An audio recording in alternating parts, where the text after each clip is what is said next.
मला कोण सांगेल इतिहासाची साधनं म्हणजे काय? सांगा बरं, कोण सांगेल इतिहासाची साधनं म्हणजे काय?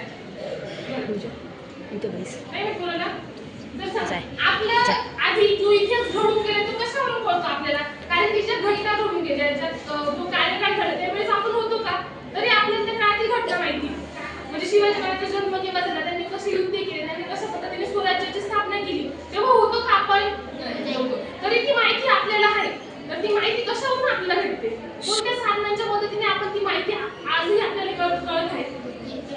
घाबरायचं नाही आहे. इतिहासामुळे कळत आहे, पण त्याच्यामुळे कोणत्या साधनांमुळे सांगा? ओके, कोणी कोणामुळे?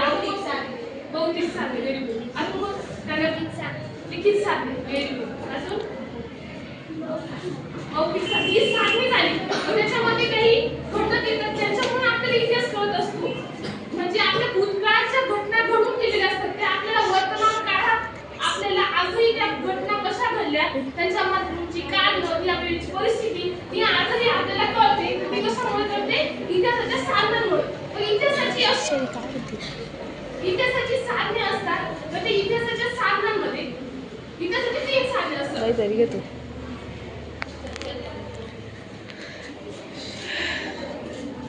लिखित, मौखिक,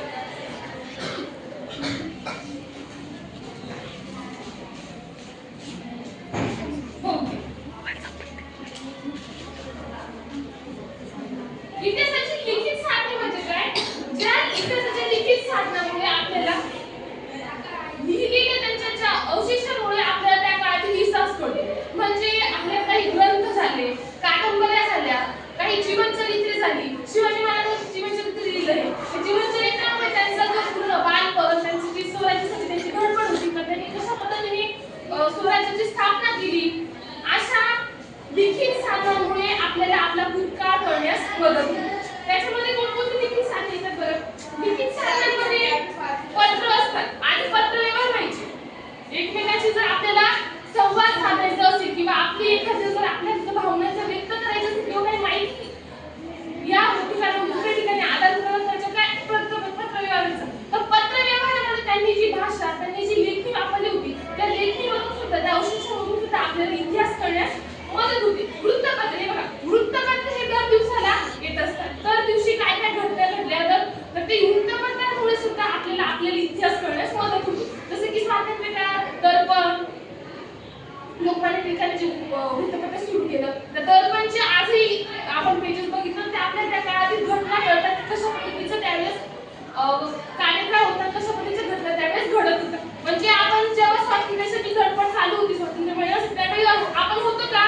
तरी आपल्याला कळतं की आपल्याला स्वातंत्र्य मिळवण्यासाठी कशा पद्धतीने किती जणांनी बलिदान केलं, किती आपल्या त्या कार्यकाळामध्ये किती चळवळी झाल्या, ते आजही आपल्याला कळतं.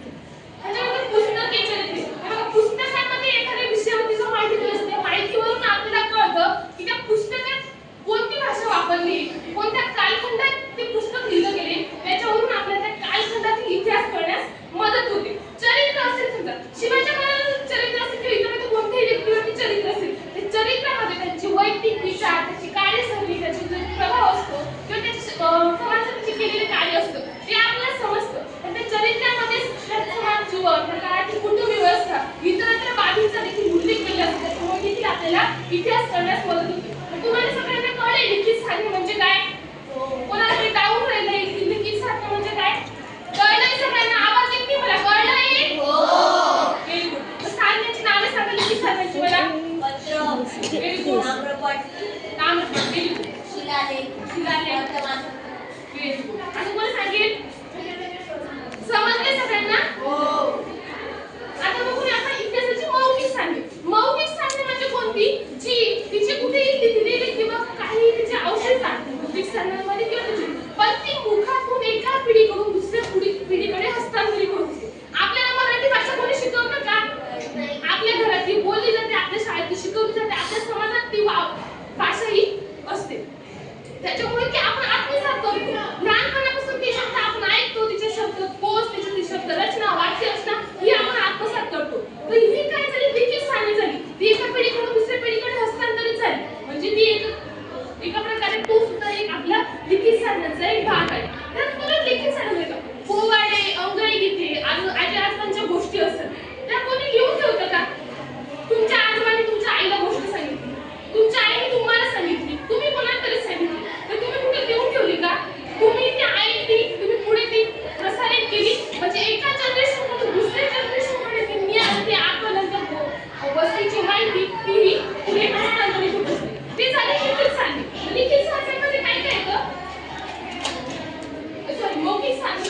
मौखिक साधनांमध्ये काय येतं? मौखिक साधनांमध्ये लोकगीते, पोवाडे, संस्कृत गीते, ओवा, मुलाखती, परत प्रसंग वर्णन आणि लोककथा. काही लोकगीते उद्या 1-3-26 मौखिक साधने समजले सगळ्यांना? मौखिक साधनांमध्ये उदाहरण सांगा मला. Very good. असं कोण सांगेल? लोककथा. Very good. लोकगीते. Very good. समजते सगळ्यांना मौखिक साधने म्हणजे काय? आता भौतिक साधने म्हणजे काय हे आपण अभ्यास. भौतिक साधने म्हणजे इतिहासाच्या भौतिक साधनांमध्ये विविध वस्तू, वास्तू, नाणी, पुतळे, पदके इत्यादी साधनांचा समावेश होतो. भौतिक म्हणजे त्या भूतकाळात ज्या वस्तूंची निर्मिती झाली आहे आणि त्यांचे अवशेष आजही त्या वस्तू आपल्याला बघायला मिळतात. वेरूळच्या अजिंठा लेण्या आहेत, त्यांचे जे गेले कोरीवकाम आहे, त्या काळातली जी शैली असते, त्या काळातली समाज जीवन आहे. तुम्ही गेले वेरूळच्या अजिंठा लेण्यामध्ये सहल वगैरे गेली तुमची, तुम्ही बघितलंय तिथलं कसं वाटतं तुम्हाला? ते कल्चर बघून माहिती भेटते का नाही आपल्याला? आपल्या भूतकाळातील त्या संस्कृतीची माहिती भेटते का नाही आपल्याला? म्हणजे ते सगळं भौतिक साधने. ताजमहल बघितलंय? ताजमहल ही वास्तू आहे, म्हणजे ती आपली इतिहासाची देणगी. आजही आपण ती जपतोय कारण त्याच्यामुळे आपल्याला इतिहास कळतोय. आपल्या आसपासच्या परिसरात असलेली एखादी कशी माहिती वास्तू सांगा. किल्ले पण असू शकतात त्याच्यामध्ये, ज्याच्यामुळे आपल्याला काहीतरी माहिती होते. एखादं मंदिर असू शकतं आपल्या आसपासच्या परिसरात असलेलं. चला सांगा पटकन. नाणी असतात, परत नाणी असतात. जुनी नाणी, पुतळे, जुनी नाणी असतात बघा. पहिली नाणी 1 रुपया 2 रुपयाची नाणी तुम्ही ऑब्झर्व केली का? त्याच्यामध्ये सण दिलेले असतात बघा. काही नाणी 2025 ची असतात, काही 2001 ची असतात. प्रत्येक नाण्यावरती जे चित्र असतं ते वेगवेगळं असतं बघा. कोणाच्या नाण्यावरती भारताचा नकाशा असतो, 2 रुपयाच्या नाण्यावरती, 5 रुपयाच्या नाण्यावरती जी आपली राजमुद्रा आहे तिचं चिन्ह असतं, बरोबर?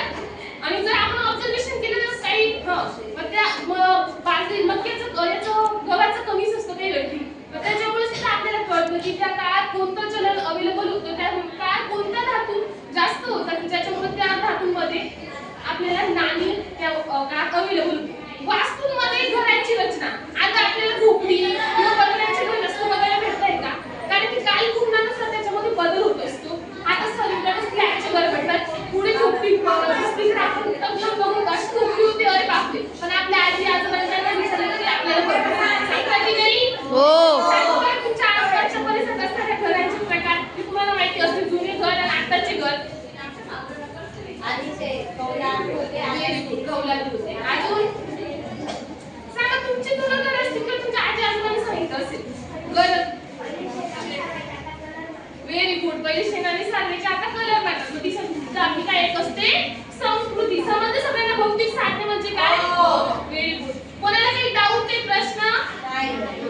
तर आता मला भौतिक साधनांचे प्रकार म्हणजे त्याच्यामधले एखाद्या घटकाचे नाव सांगा तुम्ही. किल्ले. Very good. आता मला सांगा आपल्या आजूबाजूच्या परिसरात एखादी अशी भौतिक साधनांमध्ये एखादी वस्तू किंवा वास्तू आहे का? पुतळा. कोणता पुतळा आहे सांगा? शिवाजी महाराज. Very good. अजून कोण सांगेल? आपल्या आजूबाजूला कुठे किल्ला नाही का सध्या? आता कोणता किल्ला आहे ज्याला आपल्या दर्जा भेटले आता किल्ल्यांचं पर्यटन स्थळासाठी? आपला असं नंतर कोणता किल्ला आहे जवळ? साल्हेर किल्ला आहे की नाही? त्यांना आता न्यूज मध्ये काही माहिती आलीच तुम्ही वाचते असेल ना? पर्यटन स्थळाचा दर्जा भेटलाय साल्हेर किल्ल्याला. ते पण आपल्या जवळची एक वास्तू आहे. नाशिक जिल्ह्यात पण आहे, काळाराम मंदिर झालं नाशिकला. म्हणजे इतरत्र. समजते सगळ्यांना? आता एक पॉइंट लिहून देते तुम्हाला, ते पॉइंट लिहून घ्यायचे. ओके.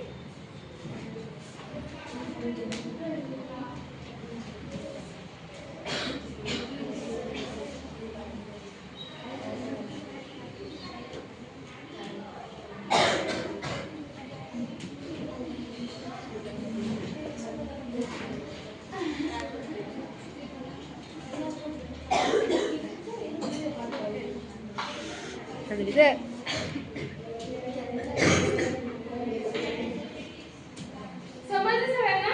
आता तुम्हाला एक होमवर्क आहे. घरून येताना आहे ना आपल्या आसपासच्या परिसरात तुम्हाला ज्या काही जुन्या वस्तू आढळतील तुमच्या घरात, जातं असेल किंवा जुनी काही भांडी असतील, म्हणजे वेगवेगळी जुनी भांडी असतात ज्यांचा वापर आपण विज्ञानाच्या काळात काही बदल झाल्यामुळे आपण करत नसतो. तर सर्व जुन्या ऐतिहासिक साधनं साधनांची माहिती त्यांची नावं